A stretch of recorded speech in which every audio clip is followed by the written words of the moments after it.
સ્ટન્ટને લઈને traffic DCP Amita વાનાણીએ નિવેદન આપ્યું છે।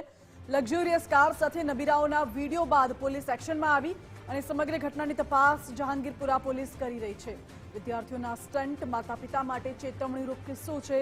વાલીઓ બાળકોના જીવ જોખમમાં મૂકી રહ્યા છે અને આવા કિસ્સામાં દાખલારૂપ કાર્યવાહી કરવામાં આવશે તેવું ડીસીપીએ કહ્યું છે। વીડિયોમાં દેખાતી કારના માલિકોને બોલાવવામાં આવી રહ્યા છે અને સમાજમાં દાખલો બેસે તે પ્રકારની કડક કાર્યવાહી કરવામાં આવશે। વાલીઓ વિરુદ્ધ પણ કાર્યવાહી કરવામાં આવશે તેવું ડીસીપીનું કહેવું છે। સુરતના નરથાણ વિસ્તારમાં આવેલી કુકણી ગામની ફાઉન્ટેન હેડ શાળાના અંદર ફેરવેલ કાર્યક્રમ દરમિયાન હાજરી આપવા માટે જતા પહેલા વિદ્યાર્થીઓએ મંત્રીની જેમ એક સીન સપાટા કરવા માટે કોન્વે કાઢવામાં આવ્યો હતો, જેમાં ટ્રાફિક અને આરટીઓના નિયમોનું પણ ઉલાળ્યું કરવામાં આવ્યું હતું। ત્યારે આ ઘટનાના પગલે સુરત શહેર ટ્રાફિક પોલીસ તરફથી શું કાર્યવાહી કરવામાં આવી છે આપણે જાણવાનો પ્રયત્ન કરીશું। ડીસીપી અમિતા વાણાણી આપણા જોડે જોડાયા છે, સીધી વાત કરીશું તેમના જોડે। જી મેડમ, આજ રોજ સોશિયલ મીડિયામાં એક વિડીયો વાયરલ થયેલ છે, જેમાં લગભગ 15 થી 20 કારનો કાફલો દેખાઈ રહ્યો છે ને જેમાં ફાઉન્ટેન સ્કૂલના વિદ્યાર્થીઓ દ્વારા આ કાફલો કાઢવામાં આવ્યો છે। હાલમાં અત્યારે જહાંગીરપુરા પોલીસ સ્ટેશનમાં જે વાહનોના એટલે જેટલી પણ ગાડીઓના કાફલો છે એના માલિકોને બોલાવવામાં આવી રહ્યા છે અને તપાસ હાલમાં ચાલુ રહી છે। તપાસ પૂર્ણ થઈ ચોક્કસપણે તેમના વિરુદ્ધ કાયદેસરની કાર્યવાહી કરવામાં આવશે।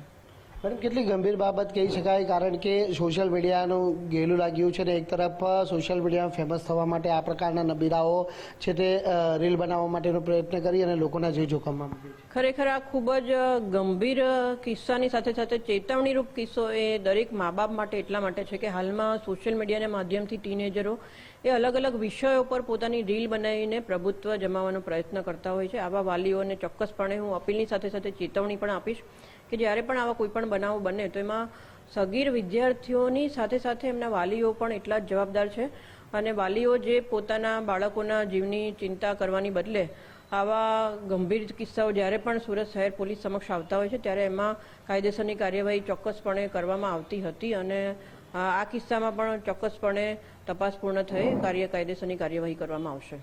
મેડમ, કેવી દાખલારૂપ કાર્યવાહી થશે, કારણ કે પોલીસ તો કામગીરી અને કાર્યવાહી કરી રહી છે પરંતુ તેમ છતાં સુધારવાનું નામ નથી લેતા આવા નબીરા? ચોક્કસપણે એક દાખલારૂપ કિસ્સો બેસે તેવી કાર્યવાહી તપાસ પૂર્ણ થઈ કરવામાં આવશે અને સાથે સાથે આવનારા સમયમાં પણ દરેક વાલીઓ આ બાબતે સજાગ બને તેવા પ્રયત્નોની સાથે સાથે એવા દાખલારૂપ ગુનાઓ દાખલ કરીને કરવામાં આવશે।